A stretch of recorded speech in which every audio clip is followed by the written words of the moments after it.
Subscribe करें और bell दबाएं ताकि कोई खबर रह न जाए।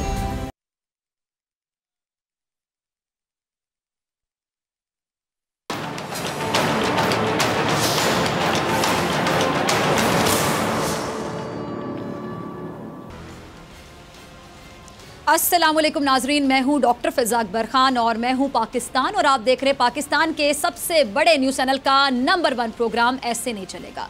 हुक्मरान नाजरीन जब इक़्तिदार में आते हैं तो आने के लिए आपने देखा सुना कि बड़े बड़े दावे करते हैं, ऐसे दावे भी करते हैं जो हमें सुनाई दे रहा होता है कि इनके बस की बात शायद नहीं होगी और बाद में साबित भी होता है कि बस की बात नहीं थी तभी नहीं कर पाए। कौम को हर मुमकिन यकीन दिलाने की कोशिश करते हैं कि उनको मुंतखब अगर कर लिया गया तो मुल्क और अवाम की हालत ऐसे चुटकियों में बदल देंगे। बुनियादी हुकूक दिलाएंगे, सड़कें बनाएंगे, पुल बनाएंगे, अस्पताल बनाएंगे, स्कूल तामीर करवाएंगे जहाँ आपके हमारे बच्चे पढ़ेंगे, तालीम का जो मयार है वो देखने वाला होगा, पुलिस का निज़ाम बेहतरीन आइडियल होगा, मेरिट लेकर आएंगे। लेकिन कुदरत का करिश्मा देखिए, इनके तमाम दावों, वादों और यकीन दहानियों की कलई खोलने के लिए ज़्यादा कुछ नहीं, सिर्फ एक दिन की बारिश काफ़ी होती है।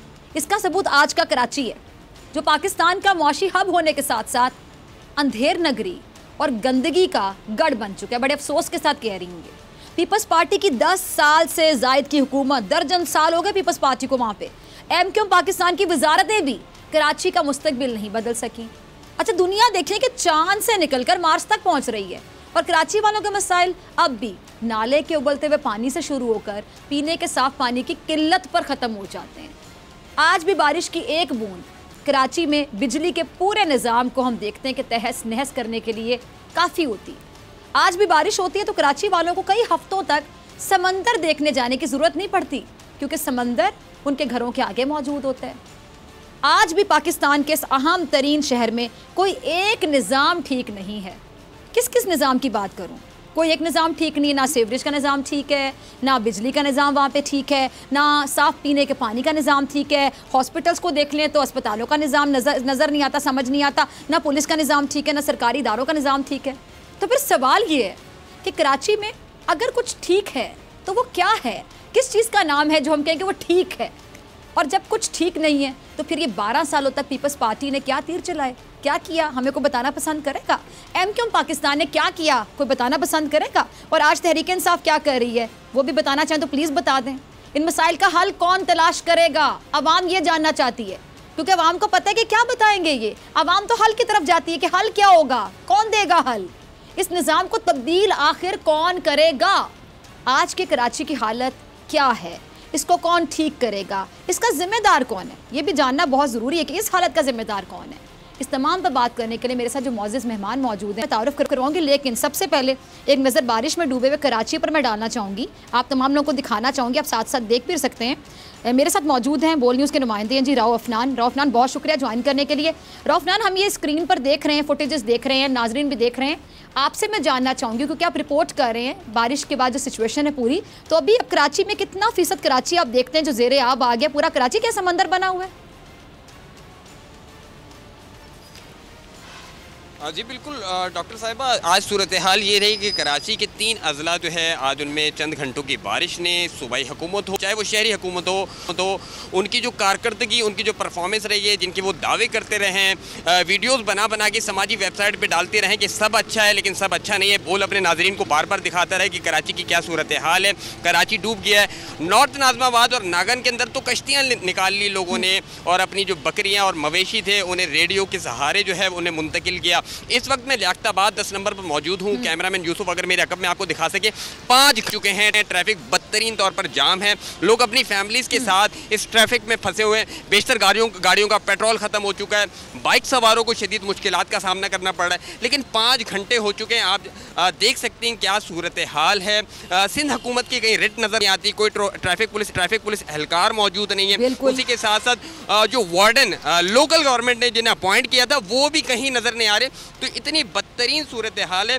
बात की जाए शहर कराची की जो तमाम अहम शाहराएँ, सड़कें हैं, ज़िला सेंट्रल हो या उसी के साथ साथ आप बात करें ज़िला शर्की की, ज़िला गर्बी, बदतरीन सूरत हाल है। घरों में पानी दाखिल हो चुका है।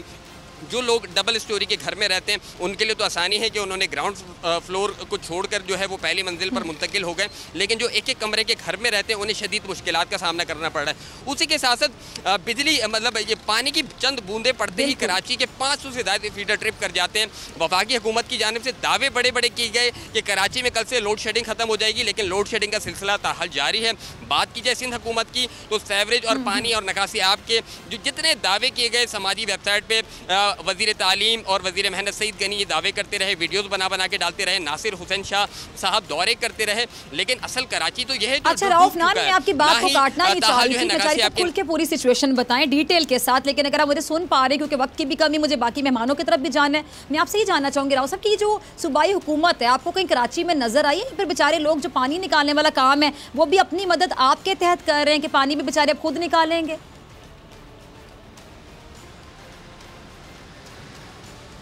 जी बिल्कुल, जो सूबाई वुज़रा हैं उन्होंने सिर्फ पोश इलाकों को दौरा किया, जबकि जो मिडिल क्लास हैं और गरीब मुतवस्सित तबका जहाँ रहता है वहाँ पर कोई वज़ीर नहीं आया, कोई मुशीर नहीं आया, किसी सेक्रेटरी ने दौरा नहीं किया। इवन जो वाटर बोर्ड जिनका काम है निकासी आब करने का वो भी ताहाल नहीं पहुँचे। नागन की ताहाल जो आज सूरत हाल है वो शदीद बुरी रही, बदतरीन रही, वहाँ ट्रैफिक के शदीद मसाइल रहे। उसी के साथ साथ जो नॉर्थ नाज़माबाद और नाज़माबाद के रिहायशी उन्हें शदीद मुश्किलात का सामना करना पड़ रहा है। वो इस वक्त घर में महसूर हो चुके हैं, कोई अपनी नौकरियों पर नहीं जा सकता, कोई काम पर नहीं जा सकता।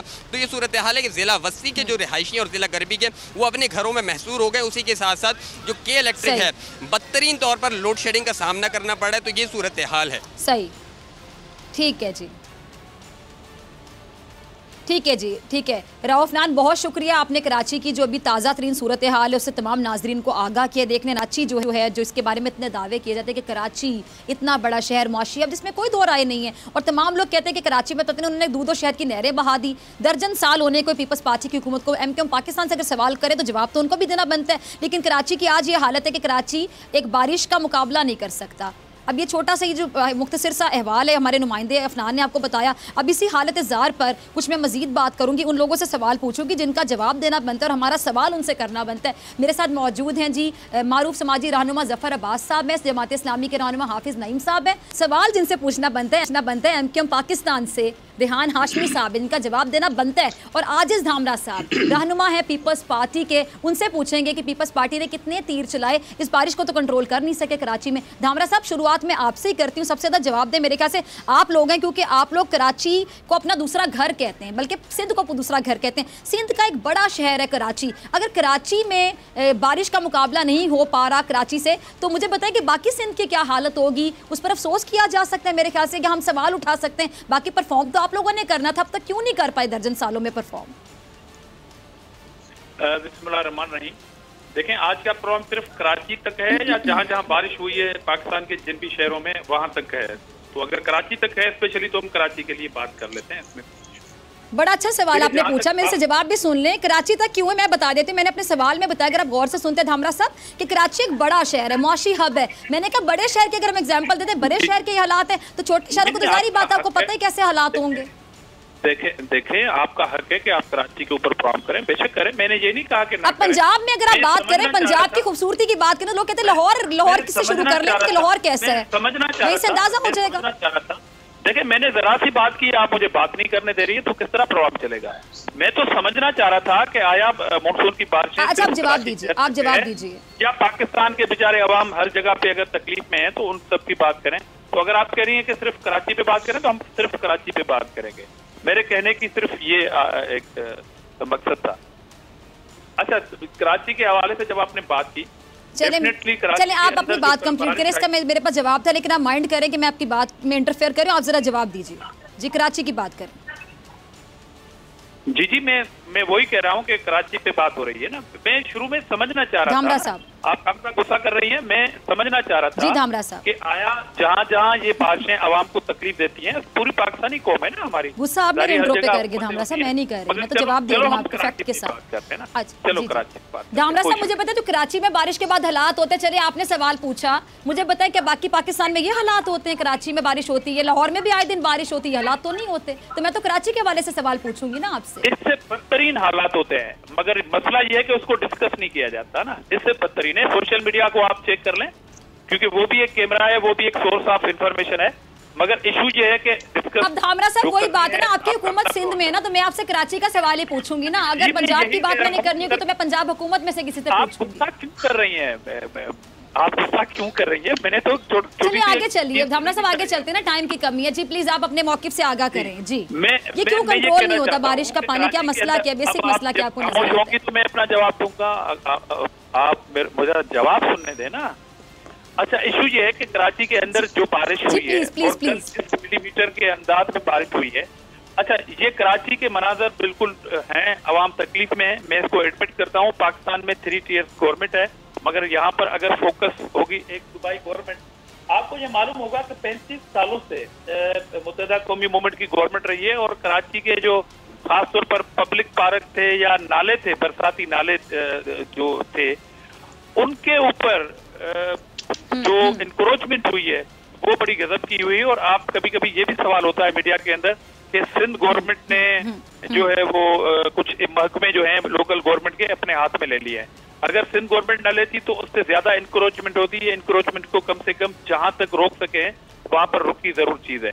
और दूसरी बात, अभी आपके तजिया निगार थे, शायद आपके नुमाइंदे, वो कह रहे थे कि इनके वुज़रा ने पोश इलाकों में दौरा किया। अब 2 घंटे में कल की जो बारिश हुई है वो 86 मिलीमीटर बारिश हुई है।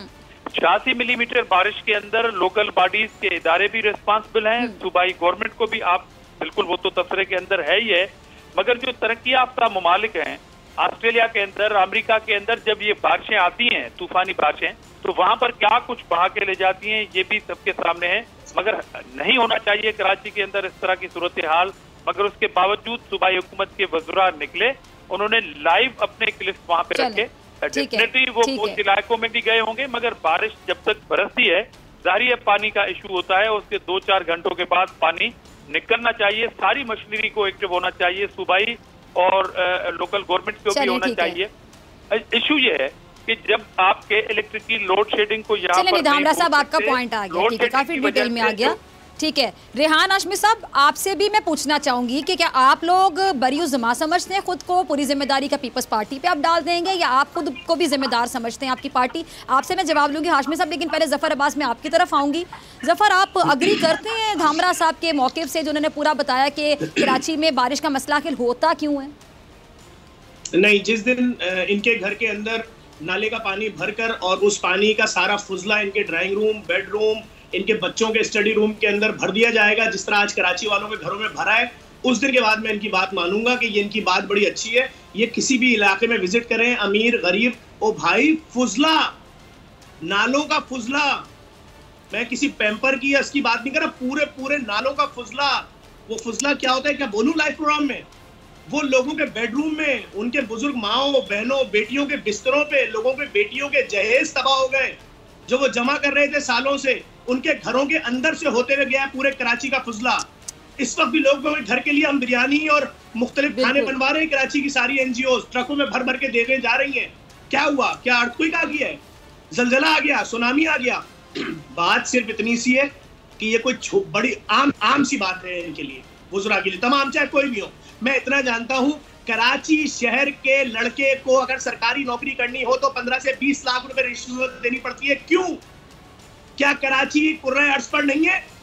क्या कराची जमीन पर नहीं है? कराची के अंदर सड़कें क्यों नहीं बन रही? कराची में खुले हुए गटर के अंदर कल एक जरा सी बारिश में आदमी गिर के मर गया, वो किसी का बेटा नहीं था, वो किसी का शौहर नहीं था, उसकी लाश की ये हुर्मत थी कि उसको गटर से निकाल के उसकी फैमिली को दे दे, जी ये तो कराची में रहता था इसलिए गटर में डूब के मरना था। जरा सी कोई बात करिए, आप पे पाबंदी लग जाती है। बात सिर्फ इतनी सी है, यूटिलिटी मामलात आप जानती हैं, नाले यहाँ के क्या है आप जानती हैं, तालीम, जॉब, हर चीज में कोटा सिस्टम है। लड़का क्या करेगा?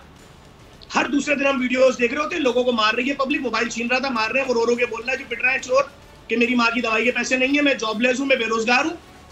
आज जिस तरह जलील किया गया है कराची को बारिश में, कौन सी बड़ी बारिश हुई है भाई? किस मुल्क में नहीं होती, किस शहर में नहीं होती? लेकिन बात यह कि आपको नफरत है कराची से, आपका कोई इंटरेस्ट नहीं है कराची में। कराची जलता रहा सालों दहशतगर्दी में, कभी जबान के नाम पे, कभी मजहब के नाम पे। सबसे बड़ा ब्लास्ट कहाँ हुआ दहशतगर्दी या खुदकश? कराची। सबसे ज्यादा लोग कहाँ मरते हैं? रोजाना 12 लोग मरते हैं कराची, 2012, 13, 14, 15, 16। भाई बात यह, आपने तो कराची को मजाक समझा हुआ है। अच्छा जफर सॉरी मैं आपकी बात काट रही हूँ, आप ये सुनना आप बड़ा चाह रही हैं, दिल से मैं वो बोल रहे हैं, बोलना बड़ा चाह रहा हूं, अच्छा बोल रहे हैं, आप ये इसलिए सुनना मेरा चाह आपकी रही बात काटने को दिल नहीं चाहा। मैं ये जानना चाह रही हूँ, अच्छा जफर एक लाइन में जरा बताइए, फिर मैं हाशमी साहब की तरफ जाती हूँ, फिर मुझे दूसरे मेहमान की तरफ भी जाने, हाफिज साहब की तरफ भी जाने। जफर ये बताइए कि धामरा साहब ने, अभी जब मैंने कराची की बात की तो धामरा साहब ने कहा माइंड कर गया, लेकिन माइंड धामरा साहब कर गए थे मेरा इंट्रो सुनने के बाद। इन्होंने कहा सिर्फ कराची में क्या बारिश होती है, बाकी शहरों में बारिश नहीं होती है। तो क्या कराची में जो बारिश होती है बाकी शहरों में बारिश होती है, बाकी शहरों का हाल कराची जैसा होता है जफर? अगर किसी एक शहर में भी जिस तरह कराची वालों के घरों में एशिया की सबसे बड़ी कच्ची आबादी है, लाखों घर हैं, पखाना भरा हुआ है 6-6 फीट, मैं देखता हूं ना किसी वजीर के घर में आप भर दीजिए, एक ट्रक मंगवाएं फुजले का भर दे, मैं देखता हूं उसके बाद वो किसी को छोड़ेगा। बात ये कि आपको पता है कि ये तो इंसान है ही नहीं कराची वाले, बिल्कुल, और सबसे फुजला आ रहा है घरों में, इससे ज्यादा क्या बात हो। ठीक है ठीक है ठीक है ठीक है ठीक है जफर, मैं आपकी तरफ दोबारा आती हूँ। जी रेहान हाशमी साहब, मैं आपकी तरफ आ रही हूँ। जो कराची की जो हालत है आपके सामने है, क्या आप ये कहेंगे कि सारी जिम्मेदारी पीपल्स पार्टी पर आयद होती है या फिर एमक्यूएम पाकिस्तान का भी इसमें कोई किरदार है? आप लोग खुद को इन तमाम चीज़ों से बरी जमा तो नहीं करार दे सकते ना? बिस्मिल्लाहिर्रहमानिर्रहीम। देखिए डॉक्टर साहबा, मैं तो ये क्लेम कर रहा हूँ कि हम जब ये क्लेम करते हैं स्टेक होल्डर होना, तो चाहे वो कराची की ये बारिश हो, कराची में कोटा सिस्टम का निफाज हो, कराची में गैर मुनसिफाना तकसीम हो, जॉब्स के हवाले से सरकारी नौकरियों में बंदिश हो, कराची की इकोनॉमिक एक्टिविटीज को पाउच करना हो, कराची में लोगों को अपॉर्चुनिटी फ्राहम ना करना हो, प्रोविंशियल फाइनेंस कमीशन की मीटिंग ना करना और फिर उसके बाद डेवोल्यूशन ऑफ पावर ना करना। मैं हम तमाम चीजों की जिम्मेदारी अपने आप को समझते हैं, क्योंकि हम स्टेक होल्डर अपने आप को क्लेम करते हैं। अच्छा, आज ये जो 2-3 दिन से बारिश का सिलसिला हो रहा है, पहले तो ये जो कॉजेज हुए वो तो हैं, मौजूद है, लेकिन मैं कराची में पूरे इंफ्रास्ट्रक्चर रिहैबिलिटेशन की जरूरत है। ये अरसे दराज से कहते हुए आ रहे हैं। कराची की आबादी मल्टीप्लाई हो गई है, वर्टिकल एक्सपेंशन हो गया है, ये बरसाती नाले बरसाती पानी को कैरियर नहीं है, ये अब सेवरेज नाले बन चुके हैं। बदकिस्मती से किसी भी मुहज्जिब माशरे में बरसाती नाले अलग होता है, क्योंकि ये बरसाती नाले थे और इसमें सेवरेज का निज़ाम डाल दिया गया, सेवरेज का मुतबादिल निज़ाम नहीं है। दूसरी जानिब ये कि जो जिम्मेदारियाँ डिवॉल्व होकर third tier of the government को होनी चाहिए थी, जो मेयर के पास होने चाहिए थे इदारे, मिसाल के तौर पर वाटर एंड सीवरेज बोर्ड, पानी की निकासी, पानी की दस्तियाबी, सॉलिड वेस्ट यानी कि कचरा उठाना हो, मास्टर प्लान हो, बिल्डिंग कंट्रोल हो, कराची डेवलपमेंट अथॉरिटी हो, लियारी डेवलपमेंट अथॉरिटी हो, और इस तरह के दीगर जो इदारे हैं ये बुनियादी तौर पर third tier of the government के पास होने चाहिए थे। ये नहीं है अनफॉर्चुनेटली। मैं एक और चीज आपके रिकॉर्ड के लिए बताता चलूँ कि 2009 में मुशर्रफ का सुनहरी दौर था। अरे सॉरी हाशमी साहब, मैं आपकी बात काट रही हूँ। ये जो बातें आप कर रहे हैं बिल्कुल क्लियर बातें हैं ना, ये तो सबको पता है सारी बातें, लेकिन फिर भी फिर आप देखें कि आप माइंड ना कीजिए कि मैं इस लफ्ज़ का इस्तेमाल कर रही हूँ। डिटाई एक होता है जिसको हम कहते थे कि बड़ी आप स्टबन बिहेव कर रहे हैं, कि आप बड़े जिद्दी हो गए इस टाइम पे, बड़े ढीठ हो गए, कोई मानने के लिए तैयार नहीं। पीपल्स पार्टी बड़ी डिटाई के साथ सारा मलबा आप पे फेंक देगी, आप लोग पूरा मलबा पीपल्स पार्टी पे फेंक देंगे। फिर सवाल किससे किया जाए, जवाब किससे लिया जाए? स्कोरिंग नहीं कर रहा अभी, मैं पॉइंट स्कोरिंग नहीं करूंगा। आई होप कि आपने मेरे सवाल को माइंड नहीं किया, इससे ज्यादा अच्छे अल्फाज मेरे पास थे नहीं। मैं माइंड क्यों करूंगा आपके बात का। देखिए, आपका काम है सवाल करना और मेरा काम है आपको तसल्ली बख्श जवाब देना और लॉजिकल जवाब देना। मैं आपको लॉजिक और स्टैटिस्टिक्स की बुनियाद पर जवाब दे रहा हूँ। मैं ये कह रहा हूँ कि मैं किसी भी तौर पर एमक्यूएम पाकिस्तान अपने आप को बर्र-ए-ज़िम्मा नहीं समझती। हम कराची के और अर्बन सिंध के स्टेक होल्डर क्लेम करते हैं, तो कराची में होने वाला हर अच्छा बुरा हम उसका क्रेडिट भी लेंगे और उसका जो रिपरकशन होगा उसको भी सहने को तैयार है, क्योंकि हम कहीं ना कहीं अगर क्लेम करते हैं तो वी आर रिस्पॉन्सिबल समहाउ। मैं ये अर्ज कर रहा हूँ कि मैं स्टैटिस्टिक्स और शुमारियात की बुनियाद पे बात कर रहा हूँ, मैं लॉजिक्स की बुनियाद पे बात कर रहा हूँ, क्योंकि अगर मैं ये ना करूँ तो कराची के लोग पढ़े लिखे हैं, समझते हैं चीजें। अच्छा, ये तमाम चीजें मेयर के पास नहीं है, तो क्या हम बर्र-ए-ज़िम्मा हो जाए? नहीं, मैं बर्र-ए-ज़िम्मा नहीं हूँ। मैं अपने आप को इन तमाम चीजों के बावजूद भी बर्र-ए-ज़िम्मा नहीं समझता। अभी भी मैं आपसे बात जब कर रहा हूँ तो मैं सड़क पर हूँ, केडिया चौरंगी पर हूँ। मैं जिला बस्ती के हवाले से खास तौर पर बात करूँ तो मैं मुशर्रफ के सुनहरी दौर की बात कर रहा था। एक अच्छा दौर था जब कराची को कराची पैकेज दिया गया था। यही वो केडिया चौरंगी है जहाँ पर अभी मैं खड़ा हुआ हूँ। ये 2-2 दिन तक जेरे आम रहता था। अभी राइट नाउ इतनी बारिश के बाद भी हम इसको क्लियर करा चुके हैं। अगेन ये क्लियर कराना की जिम्मेदारी। चलें, ठीक है हाशमी साहब, मैं दोबारा आती हूँ। मेयर साहब के हवाले से मुझे कुछ सवाल पूछने आपसे, मैं आपकी तरफ दोबारा आती हूँ। हाफिज नईम साहब काफी देर से खामोश हैं, उनको भी शामिल गुफ्तगू कर लूँ आपकी इजाजत से। जी, उनसे मैंने एक बार भी बात नहीं की, अगर आप इजाजत दें मैं सिर्फ उनसे एक सवाल पूछूं, फिर मैं आपकी तरफ दोबारा आती हूँ। हाफिज नईम साहब, बिजली तारों में नहीं बल्कि हमें कराची की सड़कों पर घूमती दिखाई देती है। कराची में मसाइल लातादाद है, कहाँ से शुरू करूँ कहाँ ख़त्म करूँ? आपका जो एहतजाज है, क्या एहतजाज करने से मसाइल का हल निकल जाएगा? क्योंकि अवाम तो हल चाहती है। एक पार्टी जो आपने सवाल किया, इसमें ज़ाहिर जमात इस्लामी क्या कर सकती है? एहतजाज कर सकती है, बात कर सकती है, पब्लिक से रब्ता कर सकती है और हक़ाइक़ को लोगों के सामने लाकर पेश कर सकती है, कोर्ट जा सकती है, नेपरा जा सकती है। हम अपने तमाम दायरों के अंदर कोशिश कर रहे हैं। हमारे पास तो ना हुकूमत है, ना हम सूबाई हुकूमत में है, ना बल्दियाती हुकूमत में है, ना विफाकी हुकूमत में। लेकिन हम इस शहर के इसलिए स्टेक होल्डर हैं कि हमारे 1979 से लेकर 87 तक मेयर थे, तो हमने अल्हम्दुलिल्लाह मेहनत से, दयानतदारी से, ईमानदारी से काम किया था, पूरी सलाहियत लगाई थी, इस शहर को 4 चांद लगाए थे। उसके बाद हमारे मेयर जब नेमतुल्लाह खान साहब बने तो ज़माना जानता है, सब बताएंगे कि उन्होंने छोटे से बजट को कहाँ से कहाँ पहुँचाया था। और जिसकी अभी बात की जा रही थी कि कराची के लिए पैकेज, वो नेमतुल्लाह खान थे जो इन बारिशों के बाद जो अब सूरत हाल हुई है, इससे बदतर सूरत हाल पैदा हुई थी, तो मुशर्रफ को लेकर 2-2.5 घंटे तक कराची की सड़कों पर घूमते रहे और स्टेक होल्डर से फिर पैसे दिलवाए गए थे, port casting authority, civil aviation वगैरह वगैरह सबसे। तो ये उन्होंने मेहनत की थी और 4 अरब रुपए के बजट को उन्होंने 42 अरब रुपए तक पहुंचा दिया था। उसने नतीजे में डेवलपमेंट हुई थी और ग्रास रूट लेवल के ऊपर काम हुआ था, लाइट्स लगी थी, पार्क बने थे, सड़कें बनी थी, ओवरहेड ब्रिजेस थे और आगे के भी मंसूबे मौजूद थे। अब हम तो यही है ना, जब हमारे पास इख्तियार होगा तो हम करेंगे ना। अब आप ये, मैं सिर्फ बारिश के मसले पर एक बात जरूर करना चाहता हूँ। देखिए, जो भी मौजूदा सूरत हाल का जिम्मेदार आपको कौन दिखाई देता है? मैं बताता हूँ। देखिए, इसमें मसला क्या है? मसला ये है कि जहाँ तक पीपल्स पार्टी का ताल्लुक है, सबसे ज्यादा रिस्पॉन्सिबिलिटी उनकी इसलिए है कि 12 साल से बराह रास्त वो कराची समेत पूरे सिंध के ऊपर हुकूमत कर रहे हैं और जो शुरू के 5 साल थे उसमें MQM भी इनकी पार्टनर थी। बल्कि ये बात भी एक हकीकत है कि 1988 से लेकर बार बार जब भी पीपल्स पार्टी हुकूमत में आई तो MQM ने कहा, उसके साथ इत्तेहाद हुआ, फिर लड़ाई हुई, झगड़े हुए, वापस आए, फिर चले गए, बहरहाल मिलकर ये फैसले करते रहे। के इलेक्ट्रिक के हवाले से भी ये बता दूं, वाज़ेह कर दूं कि 2005 में जब ये पहली मरतबा हमारा शहर का इदारा बिका था तो MQM और मुशर्रफ साहब ने बेचा था, और दोबारा जब बिका था तो MQM और पीपल्स पार्टी ने बेचा था। हमारे शहर का इदारा था और आप प्राइवेटाइजेशन के बाद 15 साल बाद उसका हाल देख लीजिए। जहां तक बारिशों का ताल्लुक है, नालों का हवाले से, उससे पहले मैं कहना चाहता हूं कि तमाम इख्तियारात मेयर के पास शहर के होने चाहिए, बल्दिया के पास होने चाहिए। इसको एक गवर्नमेंट होना चाहिए, मेगा सिटी आप होना जो भी कहना चाहते हैं, रियली सॉरी, मुझे ब्रेक का काज है, यहीं से कंटिन्यू करेंगे। मेयर कराची को भी ढूंढने की कोशिश करेंगे, तलाश करेंगे कि वो कहाँ पर हैं। और पीपल्स पार्टी से भी मैं एक सवाल जानना चाहूंगी कि जी ये हालत है कराची के बाद, कराची हम देख रहे थे ज़ेरे आप था तब आसिफ अली जरदारी साहब की सालगिरह का केक काटा जा रहा था। ये तो तरजीहात हैं कि अवाम का इतना तो दुख है। तमाम सवालों के जवाब ब्रेक के बाद लेते हैं।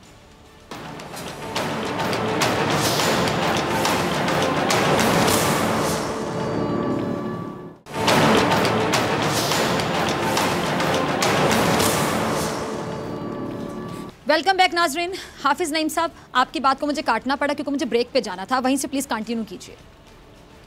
अच्छा जी, देखिए, अब ये जहाँ तक इख्तियारात की बात है, मैं मानता हूँ इस बात को कि सिंध हुकूमत ने ज़बरदस्ती एक जागीरदाराना और वडेरा वाला जहन के साथ जो है वो एक अक्सरियत हासिल कर लेते हैं। सिंधियों को यरगमाल बनाया हुआ है, वहाँ के हारियों को, वहाँ के जो है वो मजलूम लोगों को, और उसकी बुनियाद पर एक अददी अक्सरियत हासिल कर लेते हैं और आकर असम्बली में अपनी मर्जी के ऑर्डिनेंस लाते हैं और बेड़ा गर्क कर दिया है। कराची की आबादी वैसे ही काउंट नहीं हो रही, 1.5 करोड़ काउंट होती है, 2.5-3 करोड़ आबादी है, और उसके नतीजे में एक अददी अक्सरियत लेकर ये इस तरह से हाल करते हैं। और जाहिर है कि इस सारी सूरत हाल में MQM इनकी पार्टनर रही है माजी में, और अभी भी उन्होंने वो रोल अदा नहीं किया कोटा सिस्टम पर भी और बहुत सारी चीज़ों पर जिसका तज़किरा भी जफर भाई कर रहे थे। अब आ जाइए, लेकिन नालों वाली सूरत हाल, बरसाती नालों की रिस्पॉन्सिबिलिटी DMCs की है, ये बात ये जानते हैं अपने रेहान हाशमी साहब, और इसी तरह से जो बड़े नाले हैं उनकी रिस्पॉन्सिबिलिटी मेयर कराची की है। अब बरसाती नालों के हवाले से पिछले साल भी जो है वो पैसे जारी किए गए थे और इस बार भी वर्ल्ड बैंक के हवाले से तो मेयर ने 7 प्रेस कॉन्फ्रेंस की थी वजीर बल्दियात के और कहा था कि हमें पैसे मिल गए, हम साफ कर देंगे। तो 15-20 दिन में तो इसमें से कोई काम भी नहीं हुआ। बरसाती नालों पे अगर आप ये बताएंगे रेहान हाशमी साहब के डिस्ट्रिक्ट के अंदर पहले टाउन में होते थे, अब डिस्ट्रिक्ट के अंदर बाकायदा नाला गैंग के नाम से एक HR होती है, लोग होते हैं जो सैकड़ों की तादाद में इस वक्त भी मौजूद हैं, जिनका काम ही होता है कि नालों में सीवरेज का पानी ना जाए और कचरा वहां पर ना जमा हो। डिस्ट्रिक्ट सेंट्रल वो डिस्ट्रिक्ट है जिसमें MQM 51 में से 50 यूनियन काउंसिल इनके पास हैं। फिर उसके बाद ये वो डिस्ट्रिक्ट है कि जिसने सॉलिड वेस्ट मैनेजमेंट के तहत जो है वो किसी चाइना की कंपनी से मुआयना भी नहीं किया हुआ। ये वो डिस्ट्रिक्ट है कि जिसमें इनका हजारों की तादाद में अमला भी मौजूद है। ये वो डिस्ट्रिक्ट है कि जिसका अपना बजट 4-5 अरब रुपए है और वसीम अख्तर के 26 अरब रुपए का बजट भी मौजूद है। अब वो पैसे कि जो डेवलपमेंट बजट के होते हैं वो भी आधे होते हैं, अगर आप अपने जो, मैं तो हिसाब नहीं मांग रहा उस बात का कि जो सिंध हुकूमत ने नहीं किया, वो तो उनसे पूछेंगे, लेकिन जो आपके हाथ में बरसाती नाले हैं वो कैसे गंदगी जमा होती है, कैसे सीवरेज का पानी आता है, कैसे वो ब्लॉक हो जाते हैं, ये आपकी रिस्पॉन्सिबिलिटी है। और इस पर बहुत बड़ा खर्चा नहीं आता मेरे भाई, पूरे साल के अंदर आपको इसको मेंटेन करना होता है। इसलिए ये कहकर तो जान नहीं छुड़ाई जा सकती। और मुझे इस बात पर खुशी है कि रेहान ने ये बात कही है कि मैं इसकी रिस्पॉन्सिबिलिटी लेता हूं। अब आ जाइए सूबाई हुकूमत के पास। सूबाई हुकूमत का तो काम कराची को वो गाय बनाया हुआ है जिससे दूध पूरा लेना है, जिसको चारा नहीं खिलाना। कराची को ये सिंध का हिस्सा प्रैक्टिकली नहीं समझते। अगर जरा सी हम बात करें कि कराची को इख्तियार दो तो इनकी सूबाइयत जाग जाती है कि आप तोड़ने की साजिश कर रहे हैं। अरे भाई काहे को तोड़ने की? आपका सूबा है, हम आप इसको कराची को अपना हिस्सा समझेंगे। मेगा सिटी है, आपने तो लाड़काना का बेड़ा गर्क कर दिया, शिकारपुर का बेड़ा गर्क कर दिया। साहब हमारे साथ हैं, रजा मुझे जरा बताइएगा जी। और कराची के साथ जो जी हाफिज साहब क्या वो अपनी जगह ठीक है, ठीक है। चलिए हाफिज साहब ठीक है, मैं जरा आपकी इजाजत से इन बातों का जवाब धामरा साहब और ठीक है हाशमी साहब दोनों से जी जी आखिरी बात कर लें जल्दी से जी। उनके नाले साफ हुए, क्या हुआ? ठीक है, क्यों दोबारा भर जी? सही अच्छा जी ठीक है धामरा साहब ठीक है जी, बहुत शुक्रिया हाफिज नईम साहब, बहुत शुक्रिया आपका। धामरा साहब मैं अब आपकी तरफ आना चाहूंगी, अगर हाफिज साहब की किसी बात का आप जवाब देना चाहें आप वो भी दे सकते। नासिर हुसैन साहब फरमा रहे थे कि जी 90% कराची से पानी साफ कर चुके हैं। अब जिस वक्त आधा कराची जेरे आब था, धामरा साहब आपको भी पता है, तब सिंध हुकूमत के वुज़रा आसिफ अली जरदारी साहब की सालगिरह का केक काट रहे थे। चलें सालगिरह मनाएं, हमें कोई इतराज़ नहीं इस बात पे, लेकिन सर अमल आपकी तरजीहात बताता है कि इस टाइम पे लोगों की क्या हालत है, वहाँ पे सालगिरह का केक काटा जा रहा है। अब आप लोगों का जो 90% कराची से पानी निकालने का दावा है, अगर वो सही है तो फिर ये कराची के अवाम को क्यों नजर नहीं आ रहा? पहली बात यह है कि हाफिज साहब ने जो बात की, जो छोटे नाले और बड़े नाले अच्छा, को जो जी हेलो जी देखें छोटे नाले जो जी, है जी, मैं सुन रही हूँ और बड़े नालों की जो भी जस्टिफिकेशन दी है हाफिज साहब ने, मैंने भी यही बात की थी कि 88 से लेके जो लोकल बॉडी, चलो अभी तो हमारे ऊपर ये तनकीद हो रही है कि जी सूबाई गवर्नमेंट जो है वो इख्तियार नहीं दे रही, वो बात है लास्ट कुछ 6-7 साल की। शुरू वाले 5 साल में मुत्तहिदा कौमी मूवमेंट हमारे साथ थी और कराची में वो कह रहे थे तो मक्खी को भी आप नहीं उड़ाएंगे हमारी परमिशन के बगैर, क्योंकि हम आपके इत्तेहादी है। और ये जो नालों पे जो इंक्रोचमेंट हुई है वो किस दौर में और कब से हुई है? दूसरी बात, जो केएमसी के मुलाजमीन है जिसके लिए सूबाई गवर्नमेंट जो ओजेटी फंड है लोकल गवर्नमेंट का, उससे एडिशनल फंड जो 40 करोड़ के लगभग देती है, वो इन्हीं मुलाजमीन की तनख्वाहों की मद में चले जाते हैं। अच्छा पैसा सूबाई गवर्नमेंट दे रही है, वो उस मद में खर्चा भी हो रहा है, मगर मुलाजमीन कहाँ है? मुलाजमीन है तो फिर वो जो आपकी रिस्पॉन्सिबिलिटी है वो कहाँ चली जाती है? और मैंने कहा कि इलेक्ट्रिक की लोड शेडिंग भी बड़ा सबब होती है। बारिश के दौरान अगर लोड शेडिंग हो जाए, आपने कहा कि सालगिरह का केक काट रहे थे, चलो 5 मिनट की उस एक्टिविटीज को भी आप कहते हैं कि वो भी नहीं होनी चाहिए, मगर सूबाई वुज़रा कराची की सड़कों पे हैं, वो लाइव प्रोग्राम में बता रहे थे कि काफी इलाकों में से पानी निकल चुका है, मगर काफी इलाकों में पानी नहीं निकला। तो ये रिस्पॉन्सिबिलिटी डीएमसी की भी है, केएमसी की भी है, वो कहाँ है? मतलब मैं रिस्पॉन्सिबिलिटी लेता हूँ। अच्छा बात चली कि आप सूबाइयत की बात करते हैं, मैं कहता हूँ कि पीपुल्स पार्टी सूबाइयत की सियासत को रद्द करती है और उस पर हमने बड़ी मार खाई है, अमली तौर पर भी मार खाई है। कराची के अंदर आज भी सड़कों अंडरपासेस का जो जाल बिछाया वो सूबाई गवर्नमेंट ने बिछाया। अगर कराची को ऑन नहीं करना होता तो ये सारी बजट जो है यहाँ पर नहीं लगती।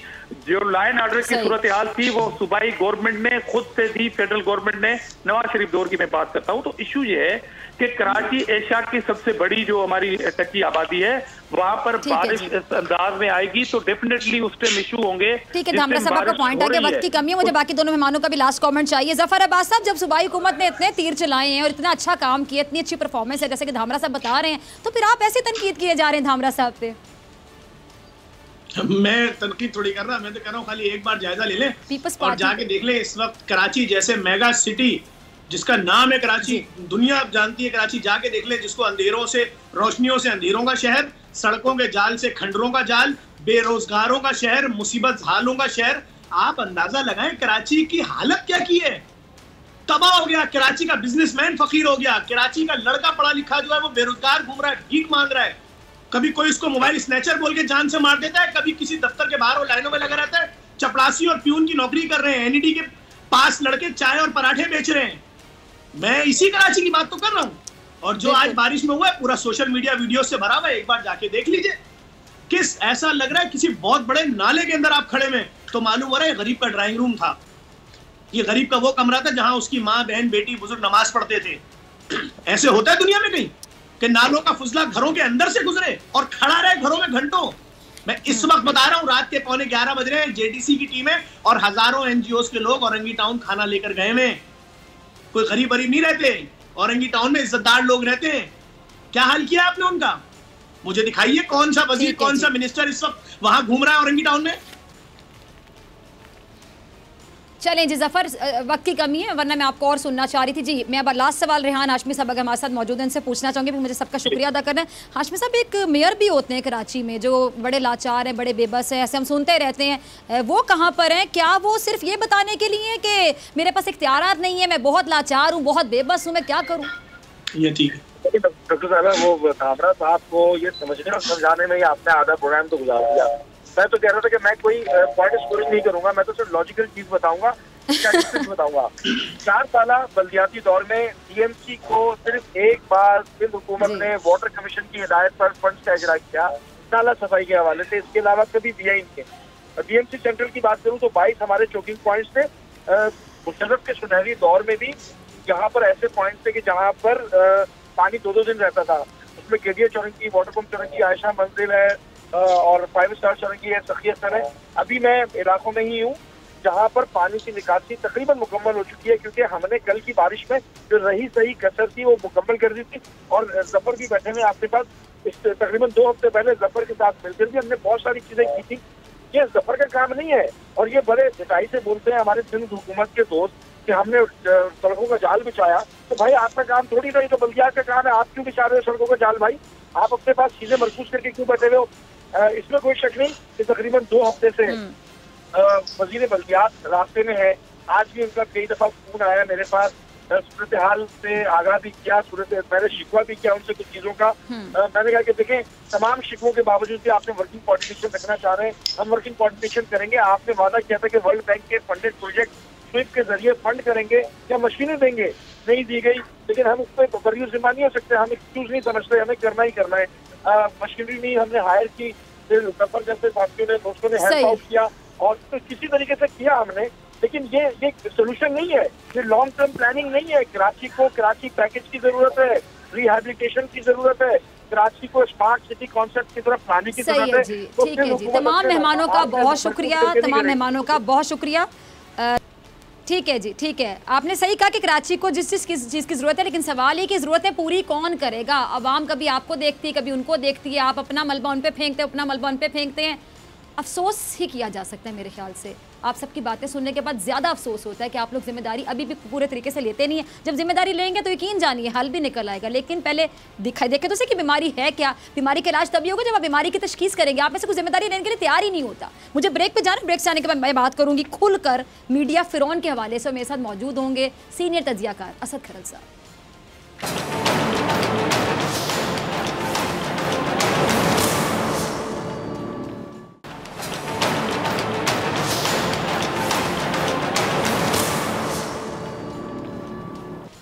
वेलकम बैक नाजरीन।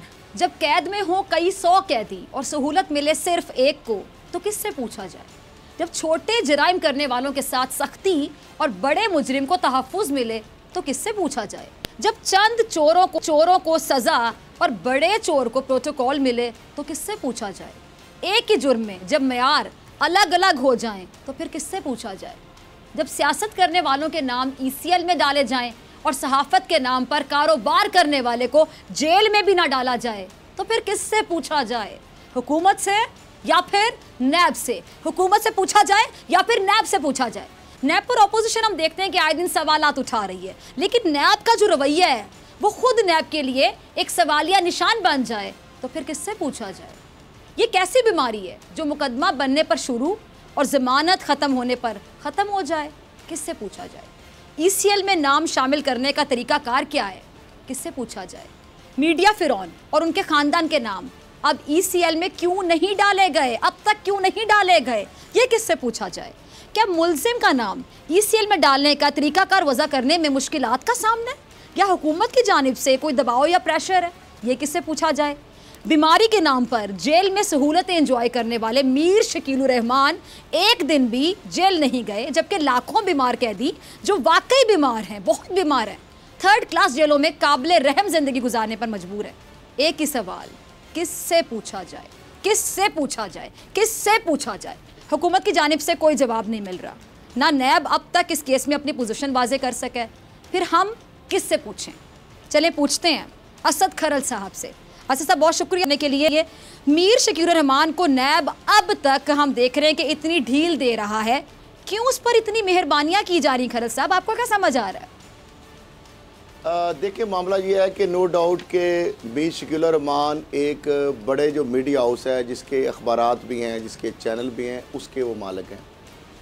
तो अब हुकूमतों की कमज़ोरियाँ भी होती हैं और इसी वजह से मीडिया मालकान हमेशा हमने देखा है माजी में हुकूमतों को ब्लैकमेल करते रहे, लिफाफे लेते रहे, और उसी का ये शख्साना है जो इनको प्लाट मिला एक्स्ट्राऑर्डिनरी जो फेवर करके उस वक्त के वज़ीर आला जो चेयरमैन LDA थे बिलाज ओहदा भी नवाज शरीफ साहब, और उसके बाद फिर उनके ऊपर जो नवाशात की गई, जिस सिलसिला 2016 तक जो पनामा केस के बाद नेशनल बैंक से इसी ज़मीन के ऊपर कर्जे और बहुत सारी चीज़ें, वो सिलसिला जारी रहा। लेकिन बदकिस्मती ये है कि अब PTI की हुकूमत है, पंजाब के अंदर भी PTI की हुकूमत है, मरकज़ के अंदर भी इमरान खान साहब की हुकूमत है, जो कहते थे कि ये रियासत मदीना है, साहब जो है वो सबका एक जैसा होगा।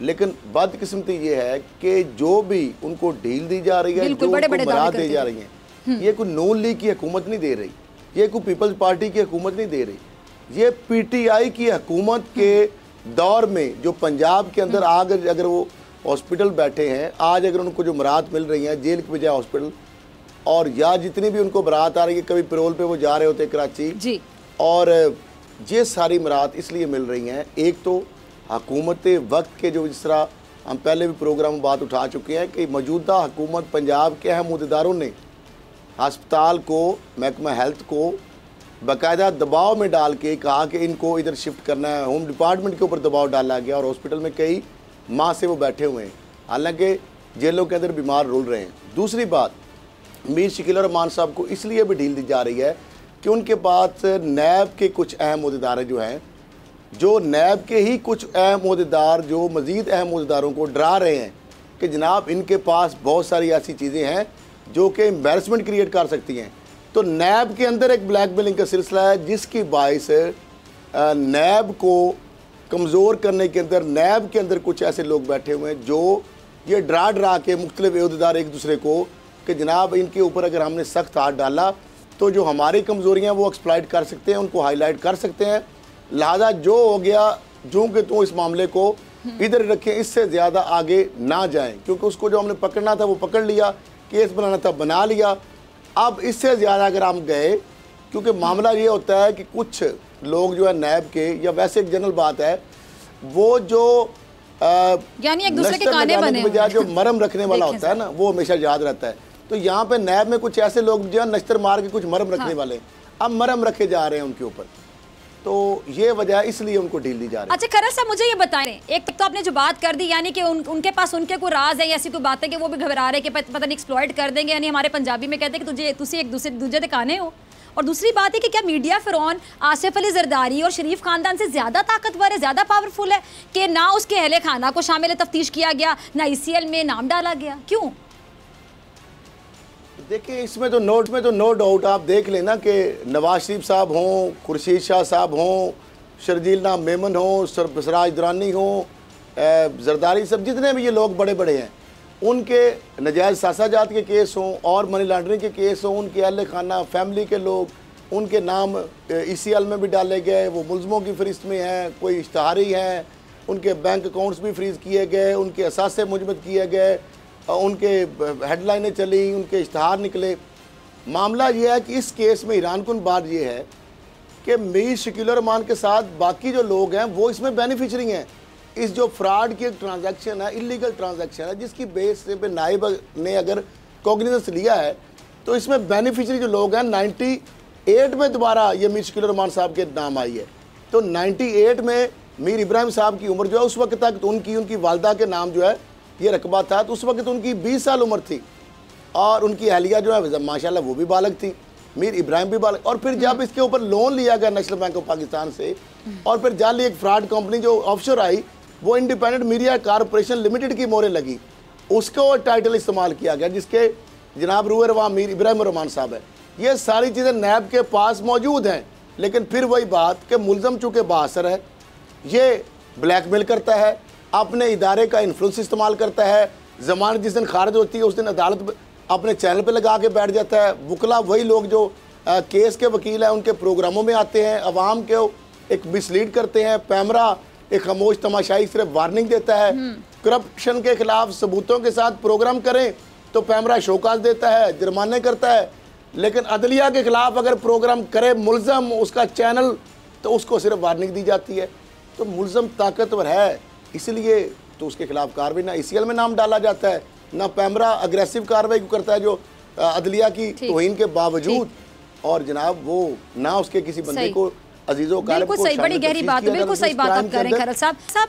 अब आपके जवाब से एक सवाल मैं निकालूंगी, अगर मुल्क में इस तरह मीडिया फिरौन जैसे लोगों को ढील दी जाए या फिर हम कह दें कि कोई डील कर ली जाए, ढील या डील, तो रियासत की रिट चैलेंज नहीं होती कि जुर्म भी करें और कानून भी कुछ ना कर पाए? रियासत की रिट चैलेंज क्या होनी थी? रियासत की रिट तो चैलेंज होती रही है। ये मामला तो 80 की दहाई से शुरू होता, और मैं खाकसार गया, इदारों को झंझोड़ा, LDA में जाकर रिकॉर्ड जिस तरह खंगाला मुझे पता है।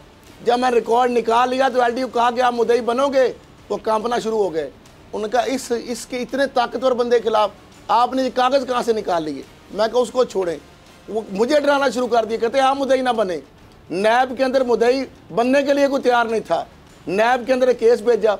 उसके बाद आप देख लें उस केस का हाल क्या हो रहा है कि सारा कुछ देने के बावजूद एक वही ट्रांजैक्शन, सिविल वही कहानियाँ, वही तोता मैना, उसके अंदर जो मनी लॉन्ड्रिंग हुई है, नेशनल बैंक को लूटा गया है, बहुत सारे और खांचे हैं, बहुत सारी और वारदातें हैं।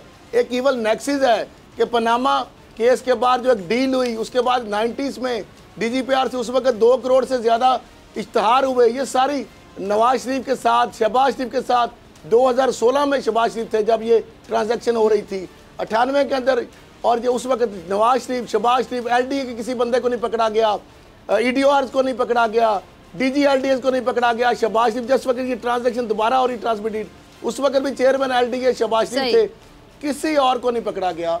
तो इससे आप अंदाज़ा लगा ले, रिट चैलेंज तो होती है, होती रहेगी, अब भी हो रही है। इससे ज़्यादा और रिट क्या चैलेंज होनी है कि इमरान खान साहब जो साहब का नारा लेके आए थे, उनके दौर में अगर ऐसा बंदा पकड़ा ही गया है, उसके बाद अगर वो क्लीन चिट मिल जाएगी तो उसके बाद फिर रिट चैलेंज। ठीक है, बहुत शुक्रिया असद खैरल साहब। और इसके मयार जो हैं वो इस तरह दोहरे होंगे नाजरीन, फिर सवाल तो उठेंगे, सवाल तो होंगे कि जुल्म रहे और अमन भी हो, क्या मुमकिन है? तुम ही कहो। इसी के साथ डॉक्टर फिज़ा अकबर खान को दीजिए इजाज़त, आपसे मुलाकात होगी इंशाल्लाह कल सेम टाइम सेम चैनल। अगर ज़िंदगी ने वफा की दुआ में याद रखिएगा, अपने प्यारों का बहुत ख्याल रखिएगा। अल्लाह निगहबान।